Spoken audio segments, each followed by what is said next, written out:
And welcome back to Reunited States, the podcast where we bring rational discourse back to our national dialogue. From Manchester, New Hampshire, my name is Jesse Saywell. And from Los Angeles, California, my name is Tyler Eric. And we got a really interesting little mini-sode for you this week. We're going to obviously get to some lightning news here, but then we're going to talk a little bit about the foreign policy developments that have taken place over the last couple of weeks, because obviously, again, big news weeks. But let's get started with some lightning news. Yeah, we're going to focus on just a handful of things. There's been so much going on, but as we like to talk about, a lot of it's just kind of BS and some of it's really important. So I want to focus on these important things. First off, and most recently, U.S. Defense Secretary Pete Hegseth makes an appearance at a defense summit in Brussels where he says Ukraine is unrealistic in its expectation to return to its borders pre-2014. This is particularly concerning as the contested areas that Hegseth is saying Ukraine is unlikely to keep are Crimea, which was invaded and annexed by Russia in 2014, and the Donbass region of Ukraine, which was also occupied by pro-Russian rebels in that same year. Both these areas were instrumental in Russia's 2022 invasion of the Ukraine, which has escalated a war that is now more than 10 years ongoing. Looking at these statements and the history of statements made by Trump and his cabinets in regards to Russia and Putin, this really solidifies the official U.S. position on this war, which unfortunately does look like it is fully in support of the invading Russian Federation. Yeah, definitely. Tulsi Gabbard is confirmed as the Director of National Intelligence, despite having to answer for her previous statements, including ones in which she appeared to support the Russian invasion of Ukraine. Are we sensing a pattern here, anyone? Notably, we should mention that Mitch McConnell voted against her confirmation. This is not the first time he's done this now. Voted against Pete Hegseth as well. The alarms are coming from inside the House in some of these positions, or I should say inside the Senate. Interesting in and of itself. Tulsi Gabbard, we've talked a lot about her background on the podcast and still trying to figure her out, but definitely a lot of concerns about her ties to foreign nations, particularly Russia. I'm trying to still figure out Mitch McConnell and what happened to spur this change of heart now. Elon Musk has appeared in the Oval Office to answer questions regarding his newly created department DOGE, Department of Government Efficiency, for the first time. Unsurprisingly, he has made a variety of exaggerated claims regarding wasted government resources and has provided no evidence to back up these claims, which include the false allegation of condoms being sent to Gaza, something that we talked about last week. You know, the one thing I really want to say about this is, like, I listened to this on the radio yesterday, and I was like, wow, this sounds weird. Obviously, I was just like, this is really bizarre that he's there. But you should watch this. If you haven't, I encourage anyone listening, you really need to go back and watch what this looked like. Because it's really bizarre. He's got his son there. And his son is not the issue. I feel bad for his son. But he's got, one of his kids there, but he's just, awkwardly kind of taking over the room, and you have the President of the United States sitting at the Resolute desk, just kind of deferring to the richest man in the world as he kind of rambles on about protecting democracy. What a joke. And, disrupting and taking apart the bureaucracy and the bureaucratic state. And, his answer as to how he's accountable or what are the checks on him or what's the transparency is that he's... I'm going to post it on X. Yeah, I'm going to post it on the platform that I own. So, again, watch it. Just look at how strange this is. You don't need to understand the ins and outs of politics and the ins and outs of what's going on to see how bizarre just the imagery of all of this is. Anyway, speaking of bizarre, Trump fires the appointees of the Kennedy Center, the chairman of the board of the Kennedy Center. Not sure that he even had authority to do that, but regardless, he does have the authority to fire members of the board to the Kennedy Center who, within hours of us recording this, have elected him unanimously, shock of the century, as the new chairman of the Kennedy Center. For those who don't know the Kennedy Center, I've been very blessed to have been able to perform there and work there there on numerous occasions, the Kennedy Center provides kind of the heartbeat of the arts in this country.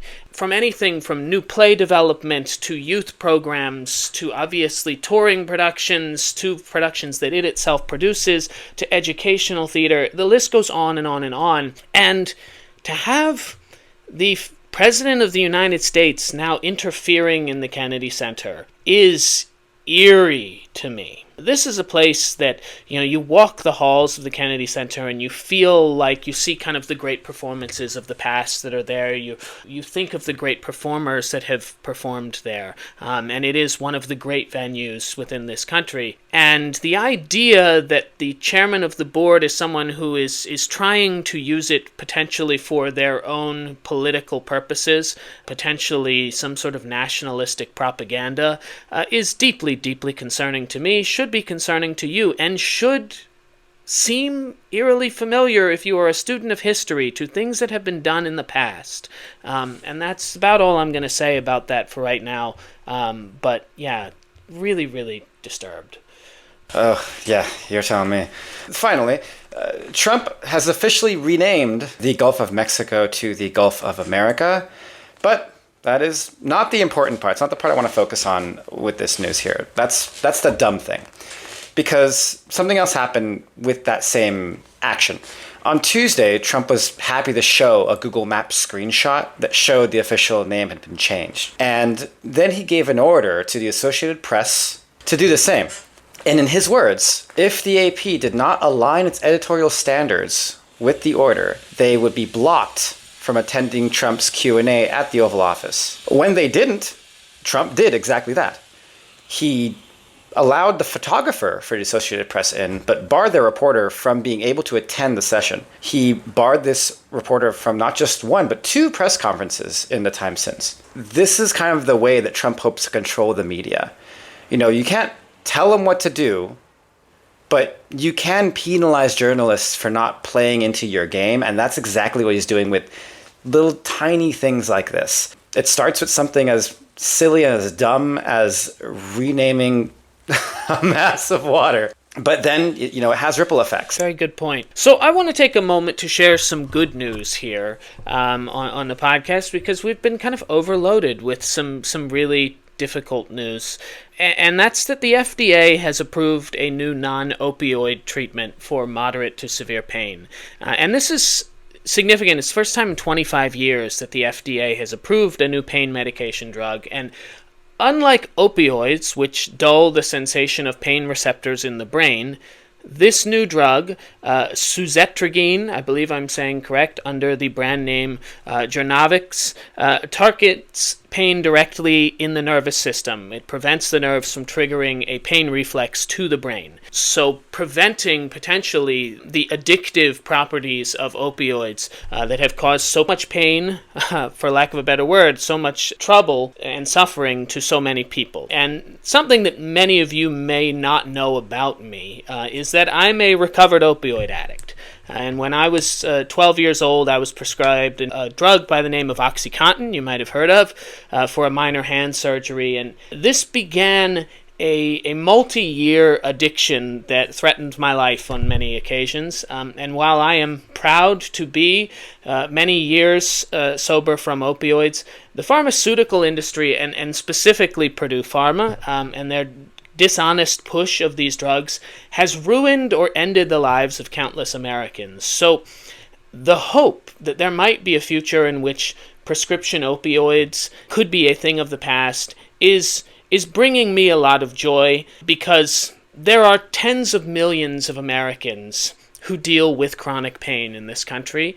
And of course, the jury is still out on how effective the drug will be. I'm not here to talk about its efficacy. I will leave that to brighter minds. But the hope that it has provided was badly needed, certainly for me right now, and brings me a lot of comfort that I did want to share with all of you. That's my little tidbit there. Out of lightning news into our main topic for today, we want to talk about kind of the foreign policy developments that are taking place under the Trump administration, and things that are really changing. So on Friday, J.D. Vance met with the German far-right party, and he met with the leader of that party, and he made quite a speech that rattled some people, for sure. He said at the Munich Security Conference that he fears free speech is, quote, in retreat, end quote, across the continent. He went on to say, quote,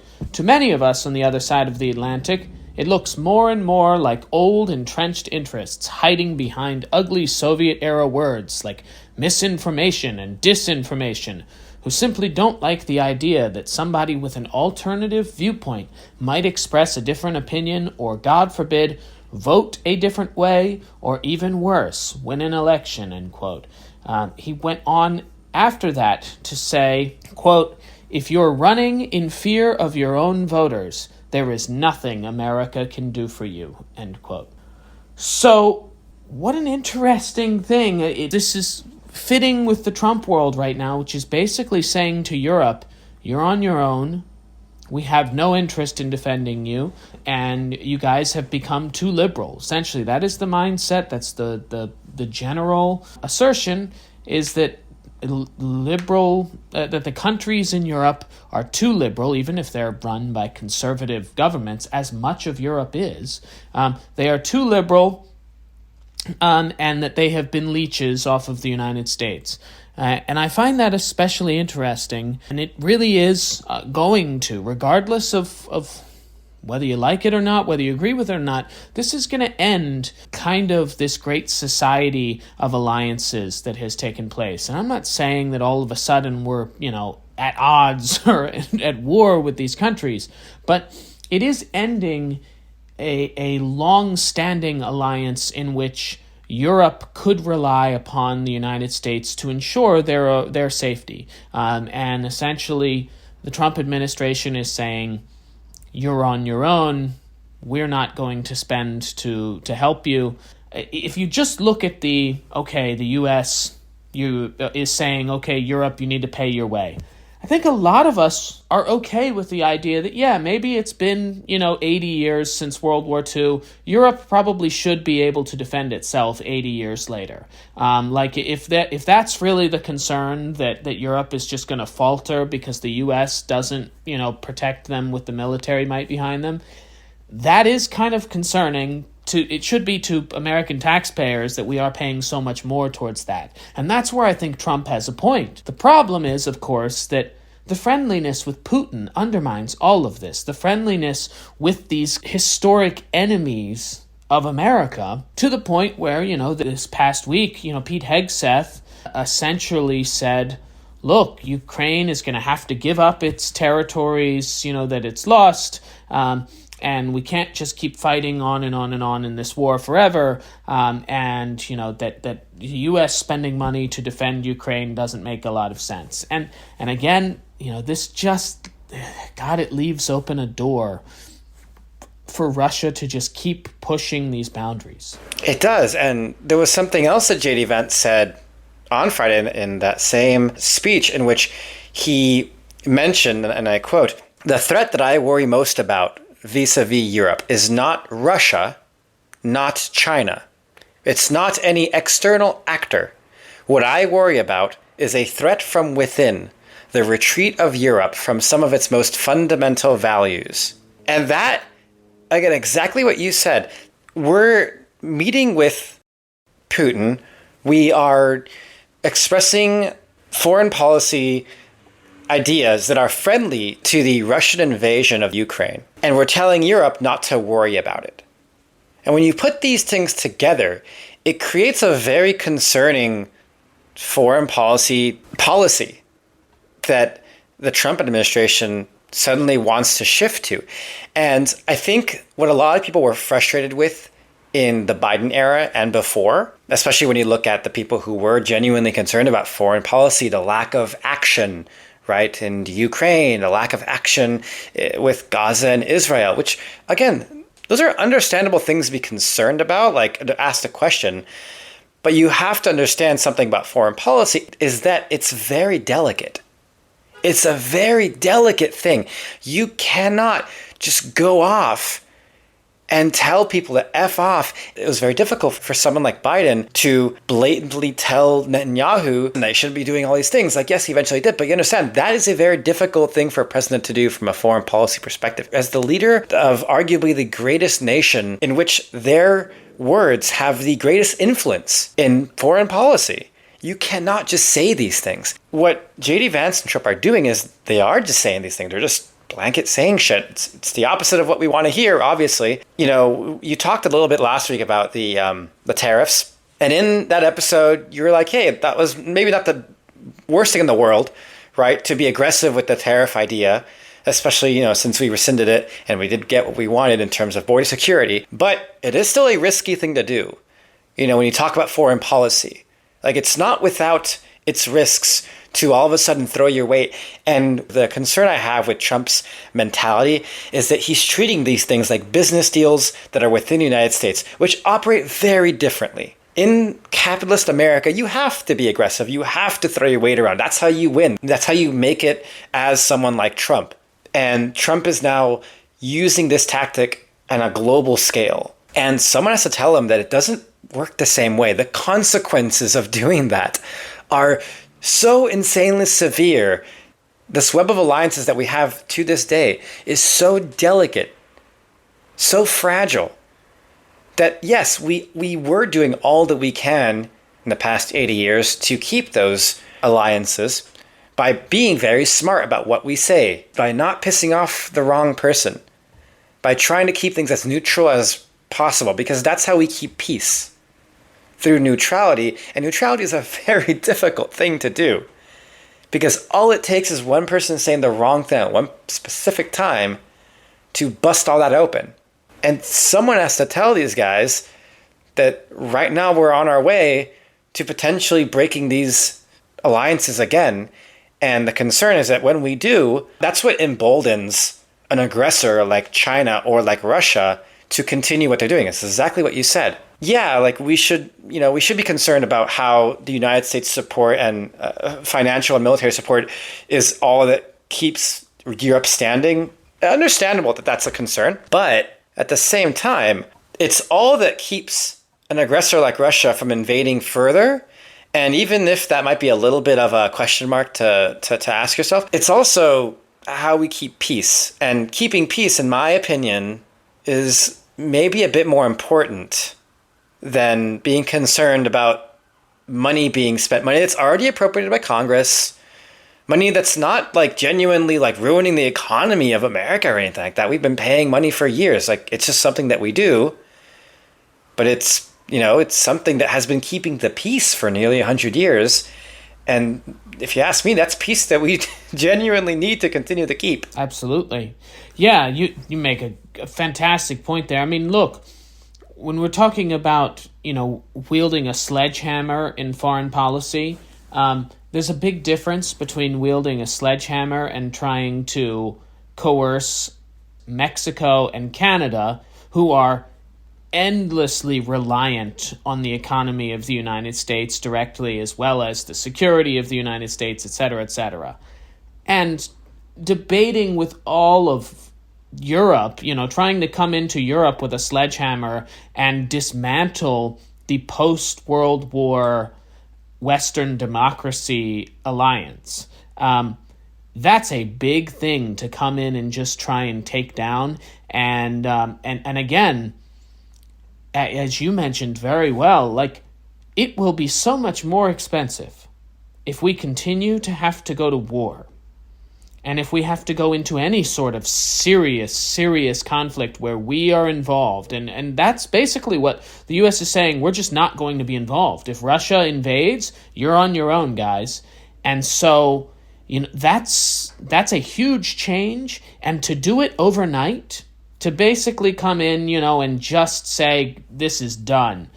And in fairness, Europe should have seen this coming, and in some places they have, and they have started to focus on this, but they are going to need some time to get themselves ready on a military level, and their economies are not in that great a shape to do this.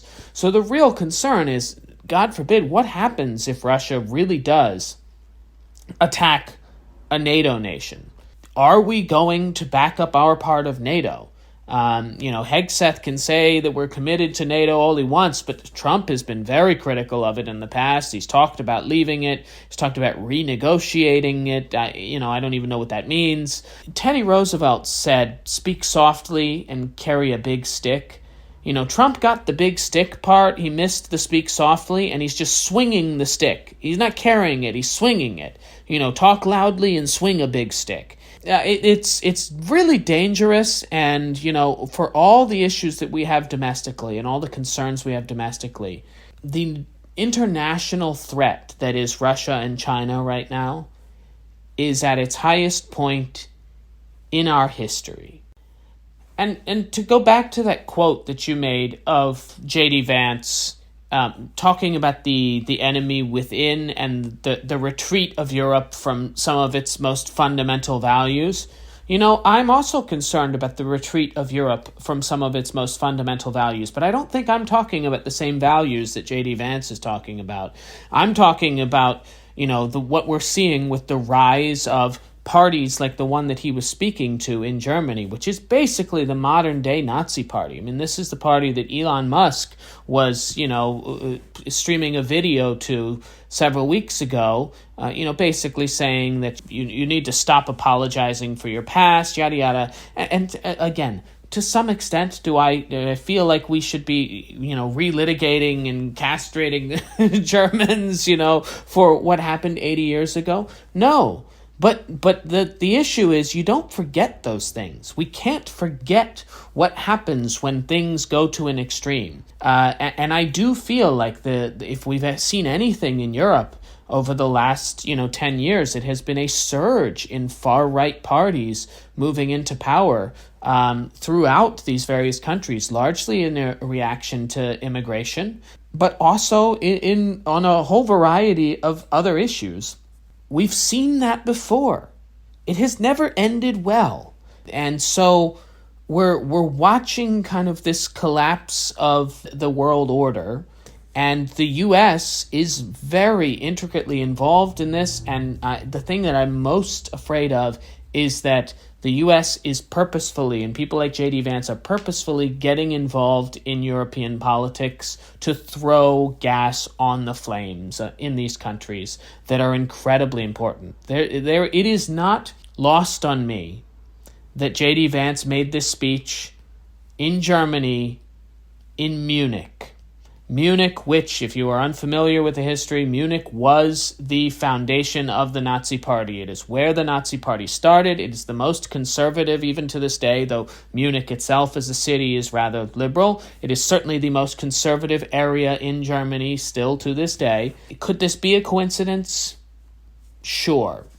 But is it? Are we certain that these are coincidences? I just find this really disturbing. And, it's not the first thing that, we're talking foreign policy. We're talking about J.D. Vance. It's not the first crazy thing that he said this week, J.D. Vance said that the Senate should not have the right to deny President Trump his nominations to head cabinet positions. Well, they certainly do. The Constitution says advise and consent. And as Senator Adam Schiff said, it does not say advise and consent and go fuck yourself. It says advise and consent. And J.D. Vance knows this. He's been in the Senate for the length of a 14-year-old's ejaculation, but he was in the Senate. So the man knows better.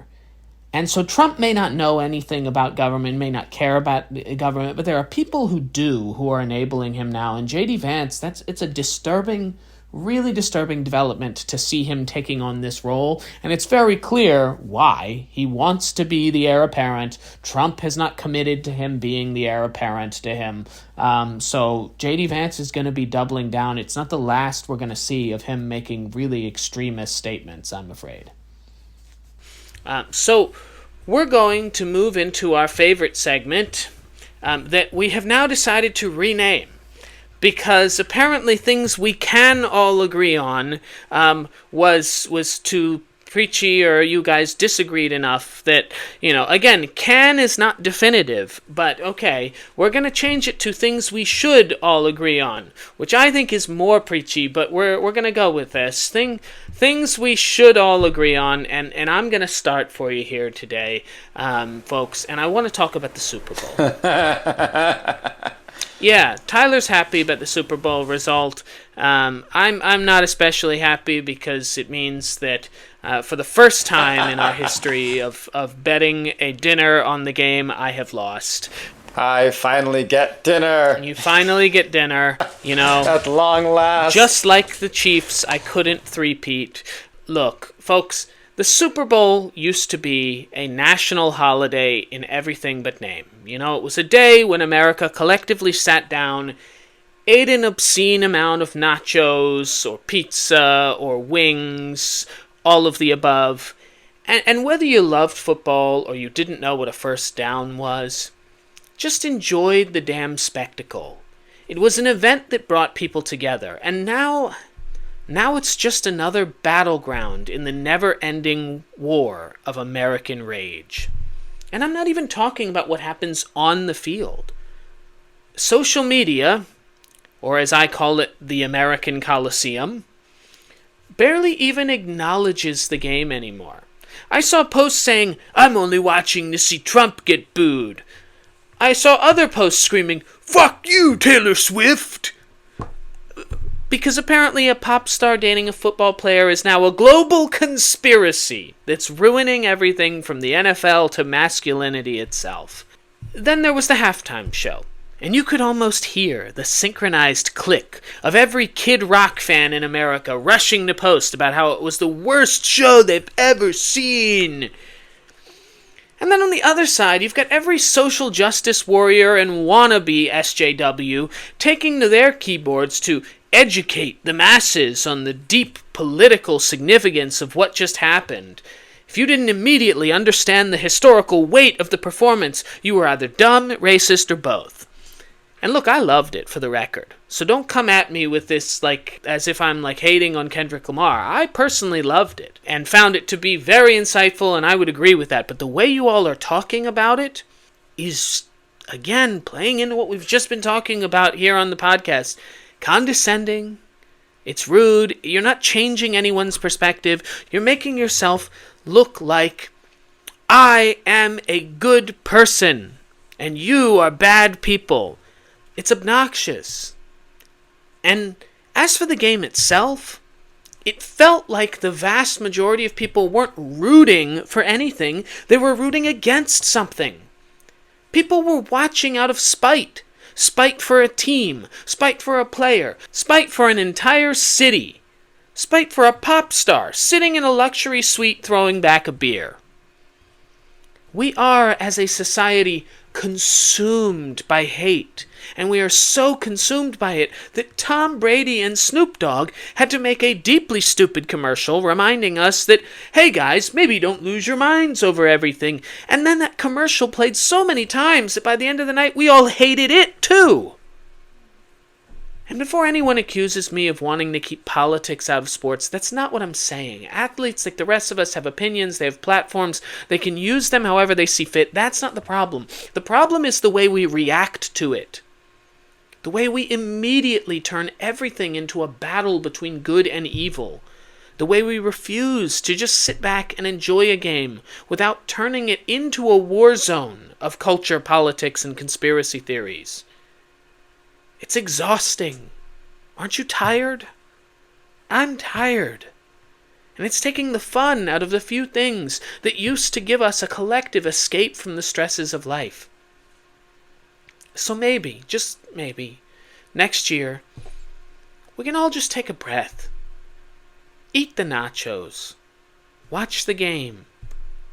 Laugh about the commercials. Enjoy the halftime show, even if it's not your thing. And for one night, try to not make everything about what you hate. Because honestly, if we can't even enjoy the Super Bowl anymore, what hope do we have? That was brilliantly said, Jesse, and I'm going to piggyback off of that for a second, because my things we should all agree on is also related to the Super Bowl and things that transpired on Sunday.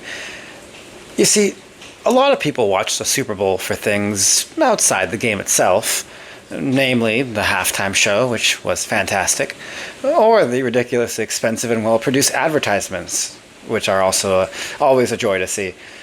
And it's the latter I wanted to focus on for a second. Because while we had some fun moments, like Seal as a seal, or Jeremy Strong inside a vat of gross coffee grounds, there was one particular commercial that was deeply, deeply concerning. This commercial was aired once, and it was produced and submitted by Kanye West. In the commercial, Kanye is filming himself with his phone, muttering nonsensically about his new, teeth or something, while his website appears on either side of the video. The video ends about as quickly as it began, with him asking the audience to visit the website. Typical weird Kanye behavior, right? Well, it gets worse. Because on that website was a page with exactly one item for sale. A white t-shirt with a swastika on it for $20. This comes after Kanye had posted a slew of anti-Semitic hate speech on social media, including language that praised Hitler and announced himself as a Nazi, things that he has done in the past as well. And this is where we get to my main issue. Because it's not just one disgusting celebrity spewing hate speech. It's happening everywhere. People crawling from the woodwork, carrying Nazi flags, spewing Nazi rhetoric. And what do these people say when they're called out on it? All of a sudden, they're calling for tolerance. They're calling for us to be accepting of different viewpoints and different opinions. They virtue signal liberals, saying we cannot call ourselves the tolerant left if we do not allow them, the neo-Nazis, to coexist in their space. Well, here's my answer to that. No. No. No, we will not be tolerant of hate speech. We will never be tolerant of a philosophy that believes in the eradication of entire people. And we'll never be tolerant of Nazis. We will not accept it in our communities, and we should not accept it in our nation. And yeah, I get it. Here on this podcast, we celebrate reaching across the aisle and speaking to people, having these tough conversations, educating and understanding those with different political views. And I recognize that this might sound like it runs completely counter to that philosophy, but it doesn't, because there is a line in the sand. And that line, I will say with utmost confidence, is absolutely, without a shred of doubt, fucking Nazis.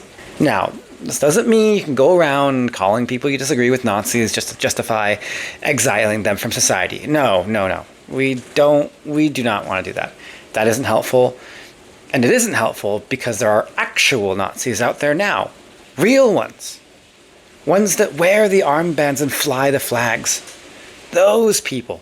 Those that choose to represent a symbol of hate, that aim to infiltrate our societies and governments, we cannot have tolerance for that. Right now, they're flooding social media and holding rallies and parading through streets. They want us to accept them and have an honest discussion on if the Nazis were so terrible, just as an effort to justify themselves. Quite literally exactly what Kanye West has been tweeting about in recent months. Well, guess what, Kanye?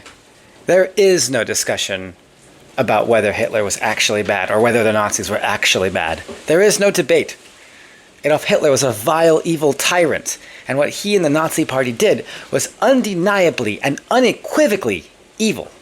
This is not a difficult thing to say, but we need to keep repeating it, because there are people out there who wish to bring that evil back into the world stage, and if we do not stand up to it now, we are facing an uncertainty that strikes a fear in me unlike anything else. I'll end with a short news story that happened over the weekend. In Cincinnati, Ohio, over the weekend, there was a group of neo-Nazis wearing all black with the Nazi armbands, brandishing swastika flags, and hanging them over a freeway overpass. It was a horrifying sight.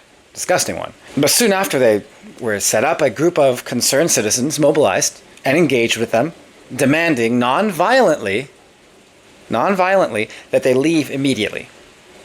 Now, this white supremacist group was then chased off of the overpass, and the residents confiscated and burned their flags down right there. That is the answer to Nazis. A non-violent rejection of their hateful ideology. Not a discussion, a rejection. A statement that America will not allow hate in our communities, and a statement that we need to adopt across the board. Fuck Nazis, and fuck Kanye West. Ye, not for me. I look, this is where, this is the thing. Like, we talk about being civil with people, and we talk about bringing people together, and we talk about listening to people you disagree with.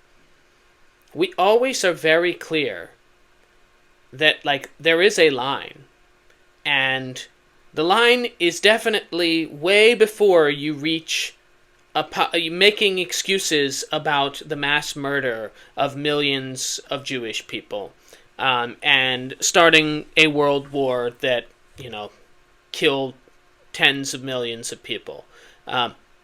Just like this is common sense, and we used to be able to agree on this as a society, and now, because leadership won't renounce Nazi groups and white supremacist groups, the certain leaders in our country, and we have freaking Stephen Miller as one of the main policy people in our government, who is a Nazi. I don't care what you say, he is an actual Nazi.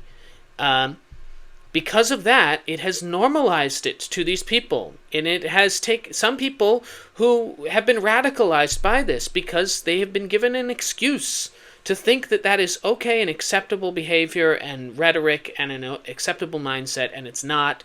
And this is disgusting, and I'm not sure why we haven't been talking about Kanye's stupid thing the last couple of days more, like why it hasn't been addressed more, because it's infuriating, and quite frankly, like it's the sort of thing that never would have happened 10 years ago. Like, had it happened, there would have been public outcry across the political spectrum about it. And now it seems to be there's only one side right now that is willing to discuss this issue of anti-Semitism, and even that one side is not entirely fully on board with discussing the anti-Semitism issue. So, couldn't agree more, obviously. And fuck Nazis, fuck ye. Well, that was our episode. Thank you guys so much for listening. Hope you guys learned something. Hope we gave you something to think about. If you have any comments for us, please let us know. Follow us on Instagram at Reunited States Pod. And as always, from Los Angeles, California, my name is Tyler Ehrig. And from Manchester, New Hampshire, my name is Jesse Saywell. And this has been Reunited States. When the whole world has got you down, and there's no one else around, turn that frown right